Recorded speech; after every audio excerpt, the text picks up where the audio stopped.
Hi, everyone. Welcome to the MAP Plan call. I'm so glad to see everyone. It's the first Wednesday of the month, and so we all are going to gather. We'll gather again the third Wednesday of the month. MAP stands for Make a Plan, Appoint Caregivers, Address the Needs of Your Pet, and Publish that Plan. It is so important. It's so great to see Sally and Susan and Karen. Welcome back, everybody. It's been a whirlwind day. So I'm going to check in with everyone. Gloria, great to see you. I think you're a repeat offender. If not, we're glad you're here.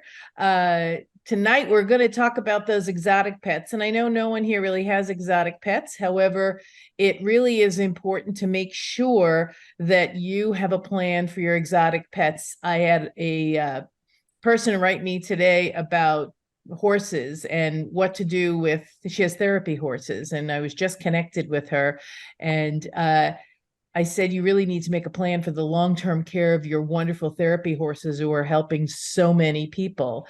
And I'm hoping that some of the horse and lizard and snake and bird people are here, because those are not easy pets to find someone to take in an emergency. And unfortunately, they are pretty fragile as well. So if you have a reptile, you need to keep it warm. If you have a bird, you need to keep it warm. They don't do well going out in the middle of the winter into your car unless you've preheated it, and God forbid you have an issue. So tonight we're going to talk a little bit about that. I'm so glad to see all of you here. And I'm just going to repeat for the benefit of Gloria and Patricia that MAP stands for something. It's navigating the journey your pet takes when you can't care for it, but also it means make a plan, appoint caregivers, address the needs of your pet, and publish that plan, because the plan is only as good as the people who know about it and have a copy of it in writing so that they can show it to animal care and control who might be coming to get your pet because you were carried out, or your family who you might not be in close contact with, who don't know your animals and don't know who you've left in charge of caring for your animals. It's such a key document to create that I can't stress enough that this meeting every first and third Wednesday now of the month talks about something that's so important. We are going to check in with everyone to see what everyone's animal is and how they are and where they're from. I'll start with you, Sally. I know you have two of my Irish setters.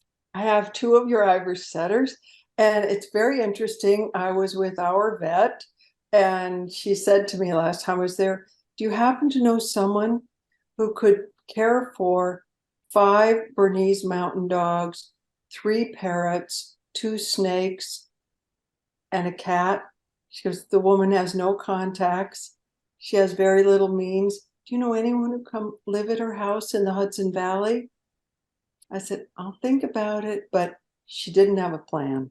I But know. our dogs are fabulous. Oh, good. And you have a plan, I know. You know, I it's have a plan. it's interesting. So I'll reach out to Ren and let her know. But if you see her before I do, that's our vet. Tell her to go to tell the woman to go to any of the rescues for those animals. So the Bernese mountain dogs will provide her with information, if not someone who will come into her house and live. They'll be able to help her place one or two of them, and maybe somebody else will take the others, but they will help her. There are huge rescues for reptiles because they are usually just left behind. And there are many, many parrot rescues. So all you have to do is go on the internet. Yes, we would like to have our neighbor or whoever came in to take care of our pets. We went on vacation to come in. Unless you talk to them about it. I remember making a MAP plan for a couple I know out in Washington State, and they were going to leave their house to their dog caregiver because they said, we don't have any children. This person is taking care of our dog, and if something happens to us, we want to leave her the house to take care of the dogs. And so it was so interesting to sit there and write this plan.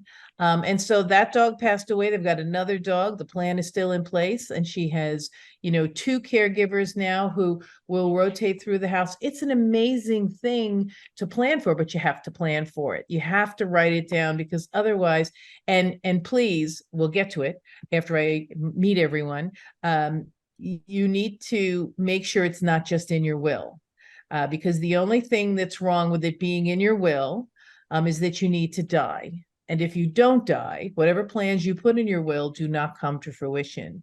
So you really need to make a plan that stands outside your will, because we have a lot of Ds that are not death. And you need one that is triggered once you pass away. Susan, long time no see. How is our girl Maggie? She's okay. And we left her in another boarding situation back in August. That's why I didn't come that month. And she's as feisty as ever. I Well, guess she it's lived good. in the boarding live, so that's good.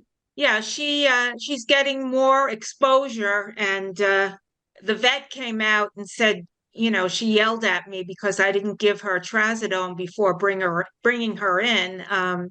Apparently she was trying to bite the hell out of everybody there. But yeah, Maggie's as feisty as ever. I left her in the crate today, and she managed to get out from the bottom of the crate while I was gone. And They are Houdinis. yeah, she is. And so God help us. Well, good to see you. I'm so glad to see you. yeah. And how's everything in, I think you're back in Ireland, right? Yep. The 4-week holiday that went on for about 3 years is over, and I'm back to So where I he used to began live. with us in 2020 when he went to the Canary Islands for a little vacation, and then COVID hit. So he stayed for a long time. So I am back with some of the animals I used to work with. And, it was like there was no interval at all. They don't forget you, especially if you're good to them. They don't forget you. That's for sure. They mightn't have remembered me, but they didn't forget me. Okay. Thank you. So Gloria, tell us where you're from and what kind of pet you have. I don't know if you remember me. I know you from the mediation and collaborative divorce. Oh, yes, I do. Of course. I knew I recognized the name. Yeah, I live on Long Island. I presently have one dog, Samantha. She's a teddy bear. She's Shih Tzu Bichon. Oh, I've been following you. I haven't been able to be on the Zoom because I work Wednesdays, but I follow you on your recap, so I know. I sent you an email on September 14th, but I don't know if I sent it to the right address. It's info at Hamilton Law. I wonder why I didn't get it. And you didn't get it? No, because I would have absolutely written you back. Yeah, I figured. Because I'm going to read you. Do you have time for me to read this to you, or Absolutely. you want me to We're going send to it check in again? with everybody. Absolutely. All right. I said, hi, Deborah. I want to thank you for not unscribing me for your Zoom program. It has been hectic here, and I've been unable to participate or partake in your weekly MAP sessions. However, I watch your replays. I enjoy and learn for them. I saw the program on 9/6/2023 and want to add a situation that has come my way. I sit on the North Shore Board of Directors, Project Independence, for seniors, funded by Nassau County. I won't go into details since it's a very extensive program with a lot of moving parts. But the situation that came up was seniors who are entering nursing homes that don't allow pets. There is only one organization here on Long Island that rescue these pets, but they do not take senior pets, dogs or cats, who may or may not need extra care. It is too late for these seniors that I work with to set up a MAP program. All right. Any suggestions for the future? Has the situation shown up on your end? I would greatly appreciate some feedback. I don't know if this has been a problem that you've heard of before. It's a huge problem. And I usually talk about it not only in the seniors that have to give up their pets because they need to go for care and the place they're going to doesn't allow pets. But also, if something happens to them in independent living, and they haven't made a plan, where does the pet go? The family usually doesn't want it. So hold that thought, Gloria, because I'm going to come back to it, and we'll talk about it. Thank you. Absolutely. Patricia, welcome. I don't think I've seen you before. Are you new?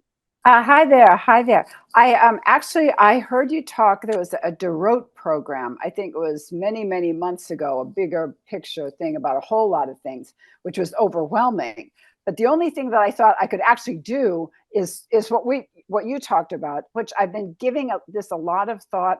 But I feel like this, when I saw this, I thought this is terrific because this will actually get me to move forward. So yeah, and that's what we're hoping for. We want people to come. We don't want them to feel pressured or to feel, neglectful, but we want to give them little tiny nudges so they make, little, because most people have an issue. So what kind of animal do you have? So let me just mention, at one point in my life, I had 2 Irish setters. So I loved hearing about Irish setters. Oh my God, they were glorious and crazy, wonderful. I also had a beloved miniature dachshund, the love of my life, human beings included. Let me put it that way. And then I had another cat that I inherited from my mother, but this is my present cat. I don't know if you can, can you see the?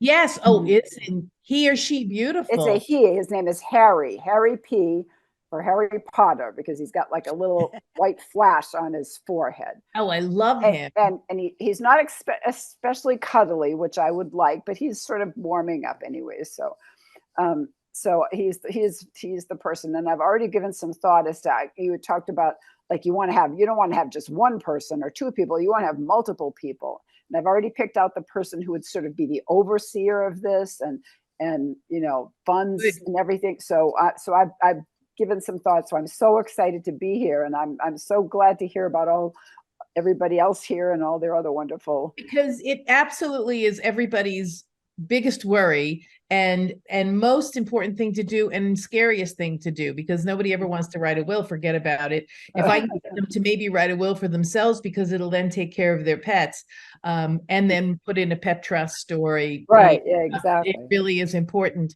So I'll be right back to you.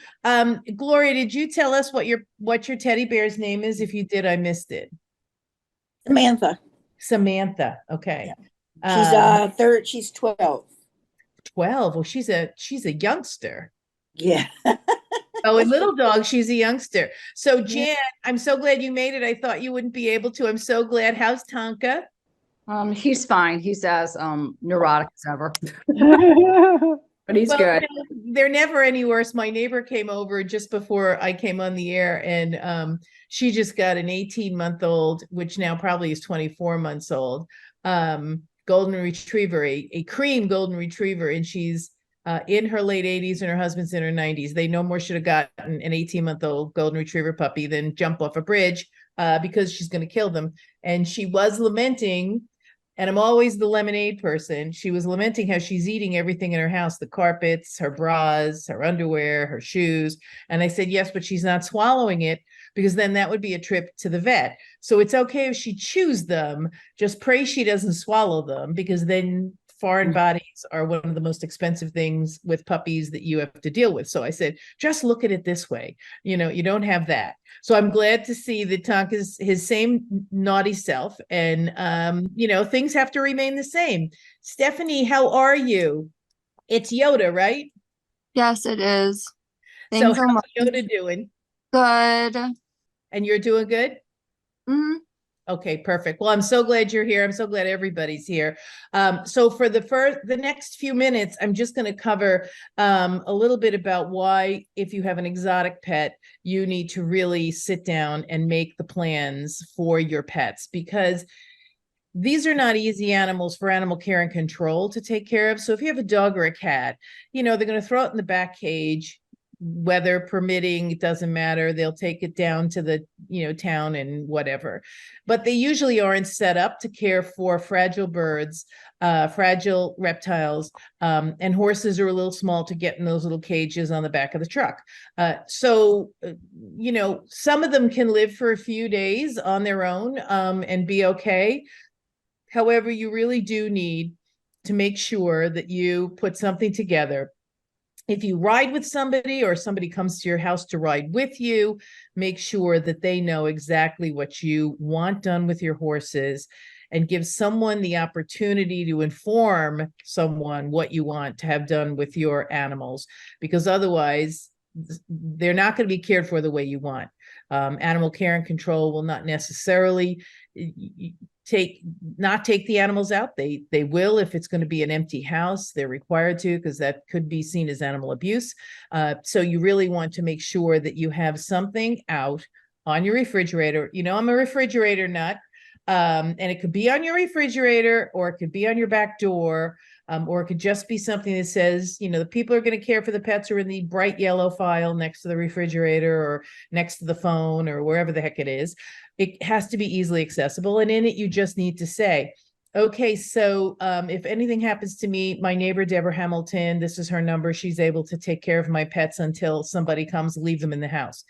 I stress this during every call. You want the animals to be left in the house, especially dogs and cats, because, you know, if you're unconscious, you're not going to be able to answer the phone when they call and ask you what you want to do with your pet. So you want to make sure you leave them in the house. You want to make sure, if anybody's listened to the recordings or been here with me for the duration, we want that nosy neighbor to come out and say, hey, I've got this piece of paper here that says that I know who to call to take care of the pet, or I'm the person who's going to take care of the pet until the next person comes, because you want to make sure there is continuity of care. And as long as they see a piece of paper that says, leave the dogs in the house, you know, Deborah Hamilton, I'm Deborah Hamilton, and I want my dogs left in the house because my neighbor, Sally Anderson Bruce, is going to take care of them until the person comes to pick them up, and leave them alone, because that's the easiest way, is to make sure they stay in the house. And really, truly, if you don't do this for reptiles and birds, the chances of them making it are less than optimal, because they need no drafts, they need heat, they need special food, they need special environment. Some of them are tough as nails, some of them are going to make it, and others of them might not, especially older ones that, you know, are a little more frail. So please, please, please, if you have an exotic animal of any kind, sit down, write out what you do for them. What do you do for them? You might feed them a special food because they're 15 years old and they can't eat anything else, because if they eat anything else, they're going to get sick. I just switched one of my foods up for another food. My older dog, my younger dog, nothing happened. She's like got the gut of a rock. My older dog, of course, is going through a little bit of, you know, loose stool because of the fact that I wanted to add something to his food. You have to be aware of that. And you have to make sure you recognize that if your dog goes to somebody and they don't know what you're feeding him, then he's not only going to be missing you, he's going to have raging yuckies too. And you don't want that. So make sure that the person who you put in place knows the food you feed, knows when your heartworm schedule is. And if, you know, your birds or your horses need any care, they need to know that schedule. You really want to make sure that the things you do for your pets every day are recorded. And believe me, we have no idea what we do for our pets every day. If you ever sat down and wrote down what you do for your pet every day, you would be surprised. Oh, I never remembered that, like, I bathe Junie's pea feathering every day. And, you know, my husband, when I'm gone, washes his pea feathering every day because he gets burrs and mats and stuff in it, and he wouldn't be an Irish setter with long flowing red coat if we didn't do that. So these are things that people who would take him say, well, I don't know why he doesn't have a long flowing coat anymore. Well, because you're not washing his pea feathering every day. So these are the kind of things you need to know. Now, does anybody have any questions? Because I know none of you have exotic animals. So I think I'm going to move on to answer a question that was posed by Gloria, which some of you might be worried about. Does anybody have any questions? Okay, so all of you who are listening to this later on, because Rose always tells me the open rate of the recording is about 70%. So I'm thrilled that of the people who get the recording, which there are a lot, 70% of them open and listen, which I think is great. And Gloria is a testament to opening and listening.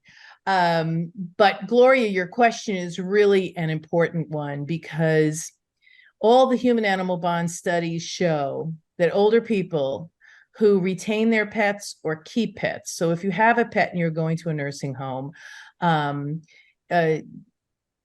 the ability to keep the pet, it really is the emotional support for that person. Now, most nursing homes, especially nursing homes with dementia patients or people with early onset Alzheimer's, it's very hard for them to keep the pet.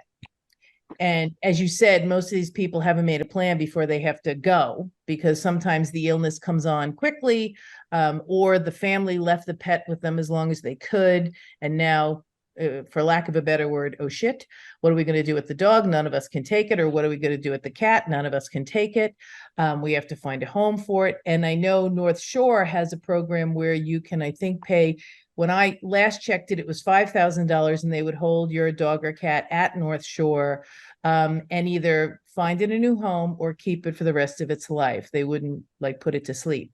And there are several groups that you can pay to have your pet. I mean, Texas A&M, I think it is $50,000 to secure a spot for that animal in their program, where they would be living in this beautiful mansion with a bunch of vet students. So your pet would be, that was an early MAAP call that we did with the head of that. I'll have to ask him if he'll come back and talk with us. But there are different groups that will take the pets and care for them. If the animal is a purebred dog, every single AKC purebred dog club. So Susan owns a Catan. If she called the Catans and said, listen, I can't keep my Catan, the Catan my mother has, because she's going into a nursing home, Catan Rescue would come and take that dog and find it a new home. So if it's a purebred dog, you can always call the AKC, go online, look for the breed. So the Bernese Mountain Dogs. If there are 5 Bernese Mountain Dogs, then you want to call the Bernese Mountain Dog Club of America, and you want to say, listen, I have these dogs and I'd like to keep them together, but 5 is a bit much. And I'd like to see if I could find a home. The good news about calling the national clubs and not Bernese rescue, Acme's Bernese Rescue, is because the national clubs usually keep an eye on who's evaluating the dog, who's getting the dog, they'll take it back. So it's a little more supervised than, say, just Acme Bernese Rescue. So we want to make sure whoever we're working with is totally dedicated to the breed and working with the national club. It doesn't make the national clubs perfect, but they're a little better than just anybody. And what you want to do is you really want to make sure, as I say, when we do our workshops, right? And everybody's putting down their 3, 4, 5 people who are going to take the pet. I mean, the last people to take my dogs would be the Irish Setter Club of America Rescue, because I know that they would find a home for them with people who've had Irish setters. And as Patricia said, they're wonderful dogs. They're crazy dogs. You really need to find somebody who knows your dog. And if they don't know your dog, they know the breed, because then you're really starting with a successful next step.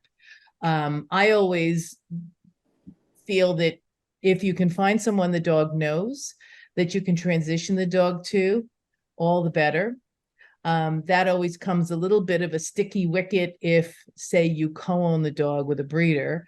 I've talked about this before. You really need to have this conversation with the breeder, that if something happens to me, I'd really like to have Kieran get the dog, because I mean, when I'm not home, he takes care of it and he walks it and the dog knows him.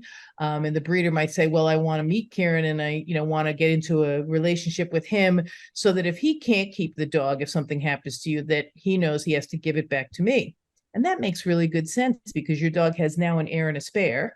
So that's good. And if you have 2 or 3 people that could take the dog, then introduce those people to your breeder, because the breeder's desire to make sure they get their dog back, which they all should. Whoever you buy your dog from should want you to return it to them if something happens to you, because, it's sort of what I preach all the time. If you bring it into the world, you're there for it until it leaves the world. You're there to mentor the owner. You're there to be there to help.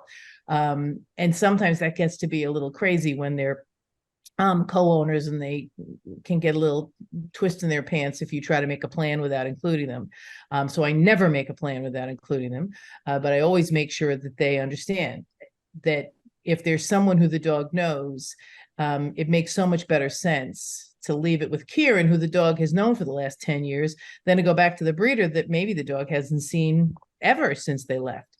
For when people are, to specifically address Gloria's question, so people are in need of going to a nursing home or assisted living, and very few of them have pets, have pets allowed, allow pets.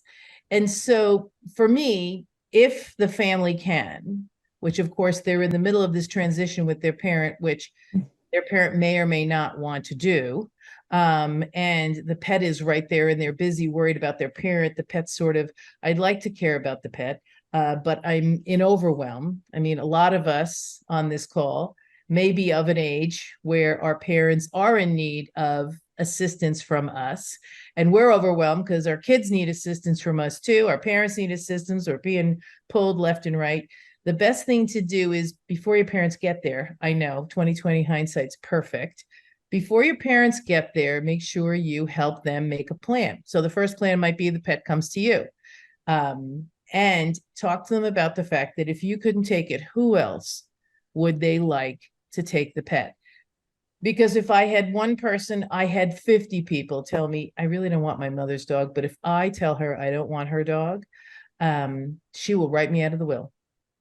And so, yeah, I'll take the dog. And then when the parent dies, they give the pet to a shelter. It's a 10-year-old cat or a 12-year-old cat or a 15-year-old cat.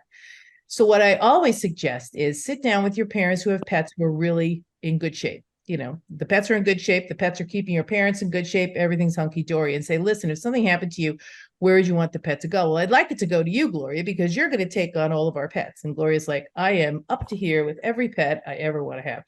And say, well, if I couldn't take it, who else might Fluffy like to go to? And she said, well, you know, the neighbor down the street, he owns Charlie, and Fluffy and Charlie are best friends. And so maybe we can check with him, because maybe he'd be able to take it short-term, long-term. You know, the perfect world is if your parent has to go to assisted living or a nursing home. If they allow therapy dogs, they can get their fix of a dog with a dog who's trained to be there. It's not their dog, but definitely it provides that unconditional love that they're going to crave. If the nursing home or the assisted living would let their dog visit, depending on their dog's ability to visit. So that's a whole nother class that maybe I'll give, because bringing a dog who is not trained as a therapy dog to a facility is a recipe for disaster, because the dog might be overwhelmed, the people might be overwhelmed, everybody might be overwhelmed. So it's never good to bring a dog who's not trained to be a therapy dog to a situation. However, if your parent can go out to lunch from the nursing home, if your parent can go out to birthday dinner, if there's a way that you can give them the opportunity, if you think it will help, because that break is really emotional, and to bring the pet back in may be too much for them to bear. When I do this with families, I often sit there and say, okay, is it possible for your mother or father to wrap their arms around allowing their pet to be placed somewhere, hopefully not in a shelter? But I know that on Long Island, North Shore does provide that $5,000 in a shelter. The people don't necessarily like, not North Shore, but the people who have their pet want the pet to go live on a couch somewhere, right? I want my cat or my dog to be on a couch somewhere. Well, you got to do some homework. You got to figure out, look for some of the people who in the area who know the dog or cat, maybe the caregiver that took care of the dog or cat, you know, for your parents, and see if they would take it. Because the beauty of that is, if the dog or cat goes to Jan, and Jan has been the caregiver of the cat while your parents traveled, or when your parents got sick and went to the hospital, but were still able to keep the dog or cat, being able to have the dog transition to Jan, and then recognizing Jan may or may not be able to keep it, but the cat will transition, or the dog will transition from the owners to Jan to someone who Jan feels will be a really good home. And we have to hope that that's the case. It is almost impossible for an older person to bear that the dog or cat is too old. Nobody wants it. And the best thing for it is euthanasia. It's the worst thing in the world. I mean, the worst thing in the world. And recognizing that if you can't find a place for that animal that is comparable to where they are, and I mean comparable in that they're going to be living indoors and, they're going to see people. This is, I'm not asking for, diamonds and champagne. I'm asking for the same food, being able to be in a safe situation. If you can't find that, then sometimes, and this is terrible, and I know everybody's going to be like crazy, sometimes if they're older, letting them go so that they don't have to struggle. I often think when, especially going back to the topic of tonight, when people let their older horses go so they can live like lawn ornaments on someone's lawn, those horses sometimes end up in a really catastrophic situation. So there's the waiting of whether or not allowing the pet to pass as your parents are unable to care for it anymore, or finding someone who at least knows the pet and can provide A, the care you need, and B, possibly sending your parents pictures of how the cat is thriving or the dog is thriving. That's also, again, a double-edged sword. Now to talk about money. Now, I mentioned, and I'm sure that North Shore is higher now than it was.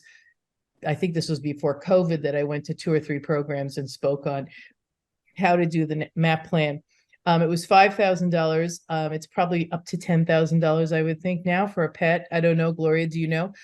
No, I don't know. Is it North Shore Animal Rescue that you're talking about? North Shore Animal League has Yeah. a program where if you give them a certain amount of money, they will take your pet if something happens to you. So this is always a great process for you to offer to your clients who, Okay. get rid of their pets.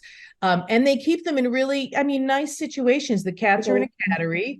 The dogs are, get exercise. They don't live in crates. They get exercise. And they keep them or they find them a great home, which is what you want for the dog or the cat, right? It's not with your approval. Like the minute you give them up and give them the money, they do what they can. However, and there are several of those, and I will work with Rose to get those up on our website, the groups that create hospice, so to speak. Not that the pet is sick, but the pet needs somebody. And of course, the other way is to have someone who has cared for the pet take the pet. Because we all know that when somebody goes into a nursing home, and Gloria, I'm sure you can attest to this, when somebody goes into a nursing home and the cat has to be given, somebody in the family relents and takes it, and it's a nightmare. But they take it because they don't want bad things to happen to them from their mother or father wishing them ill because they didn't take good care of their pet. It's a hard thing. I work on this all the time, which is why I have the MAAP plan, because you really cannot, and I say this with all love and affection, and for the new people here, I will share both my sons I love dearly. One of them lives with a cat, and my dogs don't like cats, so he's off the block for taking my dogs. My other son lives in a no-pet building. What was he thinking? So if something happened to my husband and I, right, there is nobody to take my dogs in my family, and it's not because I know Sally would be taking my dogs, but I live in North Carolina. She lives in Connecticut. So I would have to have someone here. So I have 3 people here in my new neighborhood who know how to take care of my pets, who've taken care of my pets. And if something happens to Jim and I, they know to get them from point A to point B. And that's what you need to do. And it's written down and they have a copy of it. If something happens, this is what you do. So if you are an estate planning person, having them recognize that something could happen when they're like us, when they're still all together, when nothing's ever going to happen to them, I get it. But in the event something does happen, who do you have lined up? Well, my son and daughter will take it. Okay, great. Love that your son and daughter will take it. And I try to teach attorneys all the time not to leave it there, because it will be the most catastrophic nightmare for them to work this out if they leave it there. They need to say, so if your kids can't take it, who would take it? Well, I don't know. And then either they call me so I can help walk the person through who they might know who might take it, or I give the attorneys the questions to ask, which are, well, do you take the dog for a walk? Is there somebody down the street who likes the dog? Does your neighbor ever let the dog out? Because what you want is, you want to buy time, you want to buy an interim person, so that the dog can get from point A to point B, and it might still end up in a shelter. So I'm going to shut up now because it's 7:05 and I've run over, but I want to ask if anybody has any questions or any insight that they've experienced with respect to animals going into nursing homes. I mean, animals being left, while their owners go into a nursing home.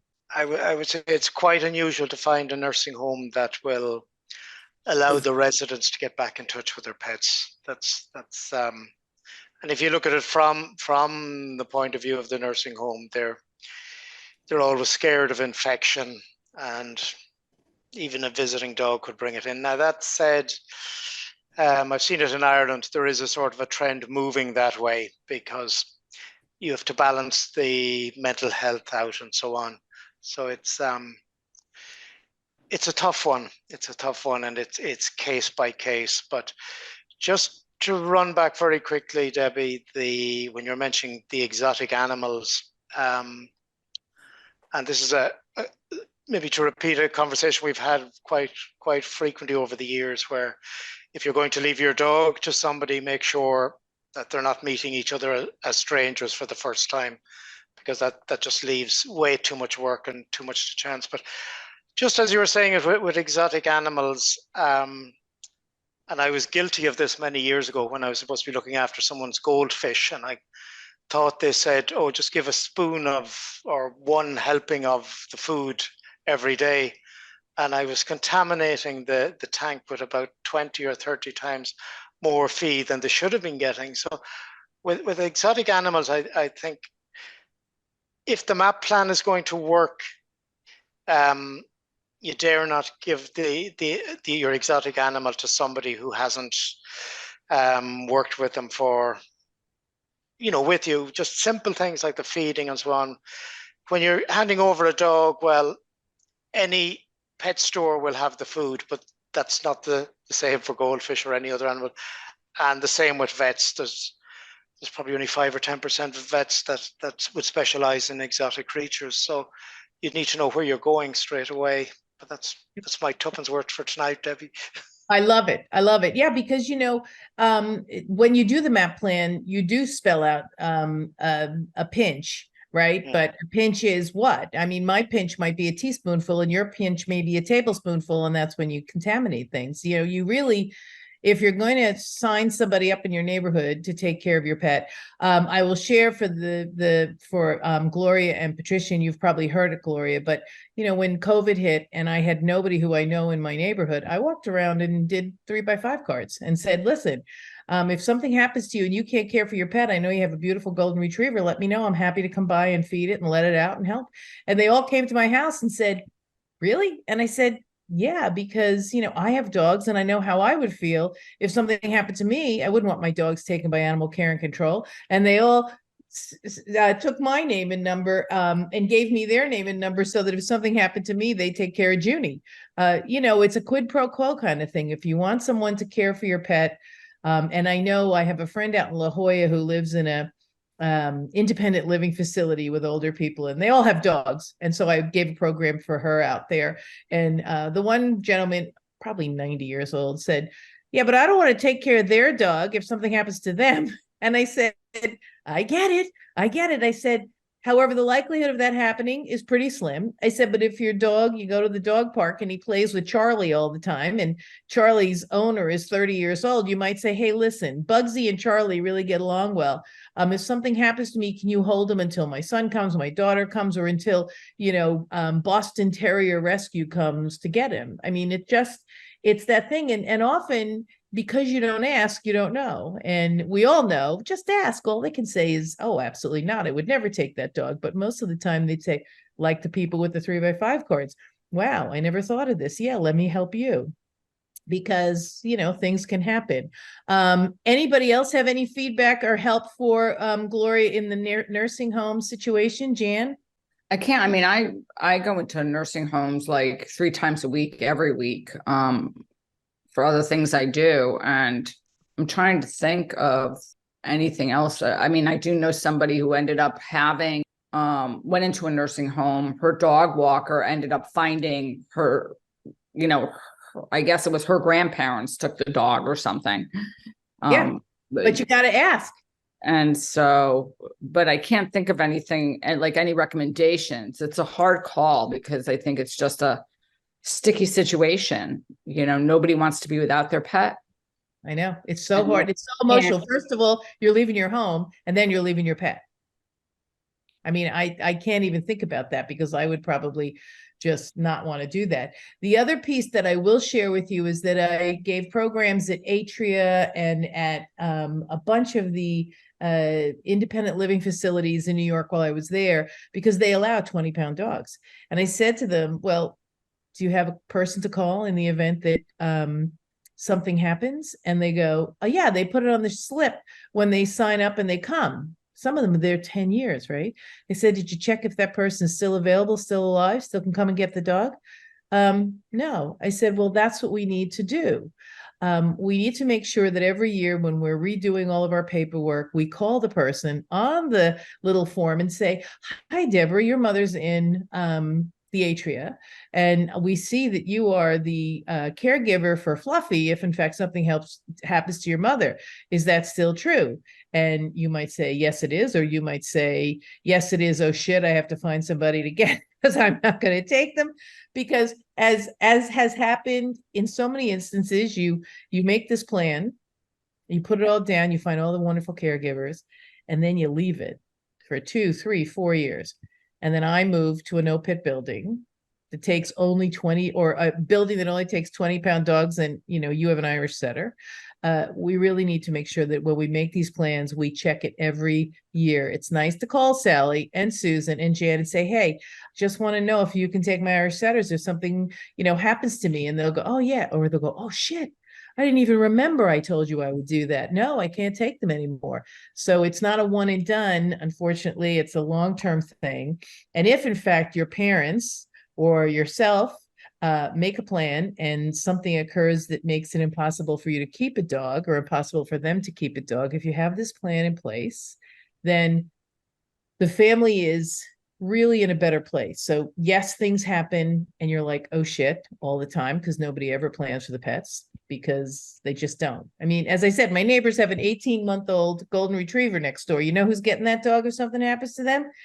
You're looking at her. And I don't even like golden retrievers. I love them. Don't get me wrong. I love them. For everyone on here who has golden retrievers, I love them, but they shed. But I have 3 different places where I know she would be happy as a clam. So if in fact I get her, she'll be here for the interim, and then I'll call those 3 places and see if they have, someone available, golden retriever rescue.